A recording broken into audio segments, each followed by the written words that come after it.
जब लोग कहते हैं ना कि सर हमें तो नेगेटिव विचार बहुत आते हैं, तो एक सिंपल सी टेक्निक है cancel and give 2 positive suggestions. But उसमें एक पावरफुल टेक्निक है, एक सिंपल सा रबर बैंड या आपने कुछ बैंड पहना हुआ है, तो मोमेंट कुछ नेगेटिव विचार आता है, हल्का सा खींचा, छोड़ दिया, स्लाइट हिट हुआ, but that's a physical training of your mind कि जैसे नेगेटिव विचार आया, मैंने कुछ फिजिकल पेन दिया अपने आप को, और मैं अपने आप को ट्रेन कर रहा हूँ कि नहीं यार, I don't need to think about this, let me think on the positive, let me think for the positive things I have. And दिन में शुरुआत में पहले दिन में भी 10 बार वो रबर बैंड यूज करना पड़ेगा, दूसरे दिन 8 बार हो सकता है, तीसरे दिन में 5 बार होने वाला है। एंड स्लोली एंड ग्रेजुअली आप उतने अवेयर होने लगेंगे कि वो थॉट आएगा ना, उससे पहले वो कैंसिल होने वाला है। So that's the commitment.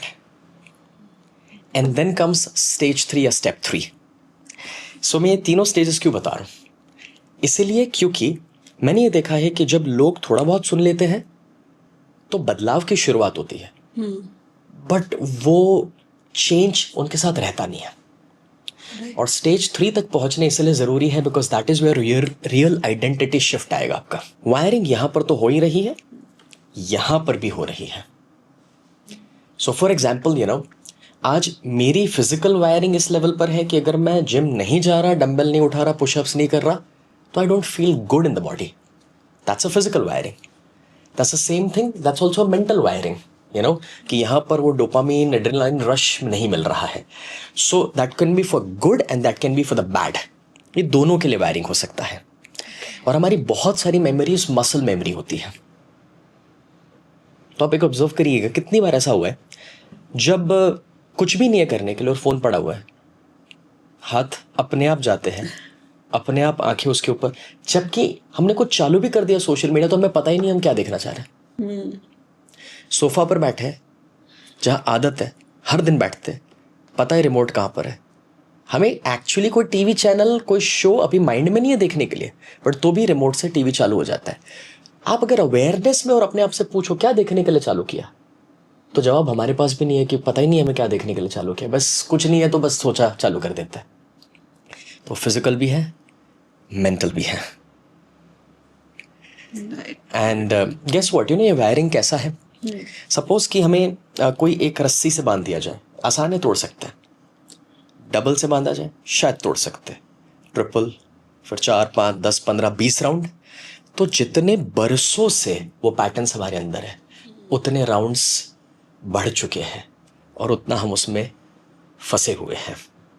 जितनी बार उस चीज को फिर हम रिपीट करेंगे तो हम इस चीज को करेंगे, वो धीरे धीरे जो है वो सॉल्व होती जाएंगे। जो भी ब्लॉक्स हमने बनाए हैं वो ओपन होते चले जाएंगे। वो प्रैक्टिस चाहिए रहेगी उसके लिए। एब्सोल्युटली। बट इट्स इंटरेस्टिंग कि अगर कोई 20 साल की आदत है, उसको तोड़ने के लिए 20 साल नहीं लगते हैं। तोड़ने के लिए तो सबसे पहले एक डिसीजन लगता है। बिल्कुल। और ऐसे बहुत सारे लोगों को आपने देखा होगा कि वो डिसाइड कर लेते हैं बस आज से चाय बंद। यस। थोड़ा सा अनकंफर्ट आता है, कभी कभार हेडेक हो जाता है, बट अगर आप उस दौर को 2-3 दिन गुजर जाओ एक बार, टेम्पररी आपको अच्छा नहीं लग रहा है तो आपने कोई पेन किलर भी ले लिया, बट शायद वो दवाई लेनी तो नहीं चाहिए, बट शायद वो टेम्पररी नुकसान 1 दिन की दवाई का चल जाएगा इन कंपैरिजन टू 20 साल की आदत।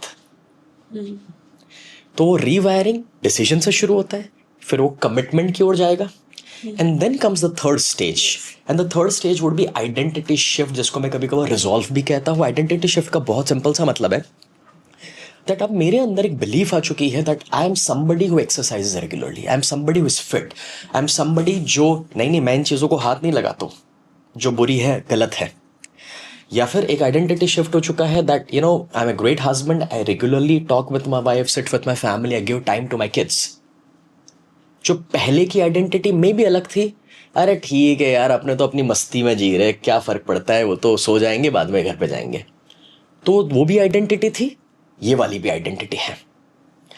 तो जब आपने कमिटमेंट से कोई चीज़ रेगुलरली करना शुरू कर दिया, महीना, 2 महीना, 3 महीना, आपका थर्ड फेज जो आता है, फिर आप इतनी ब्यूटीफुल बिलीफ सिस्टम में ज़िंदगी जीने लगे और इतने सारे आपको पॉजिटिव रिजल्ट्स भी उसके दिख रहे हैं that this is working for me. तो मैं इतने बरसों तक क्यों नहीं कर रहा था?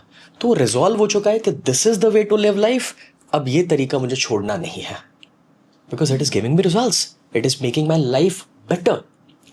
और उसमें एक स्टेप ऐड कर दिया है, और वो स्टेप ये है कि अगर आपने सिगरेट छोड़ दी है या XYZ चीज़ों को बदल दिया है, तो आप अपने आजू बाजू 2-4 लोगों की मदद करो वो सेम बदलाव लाने के लिए.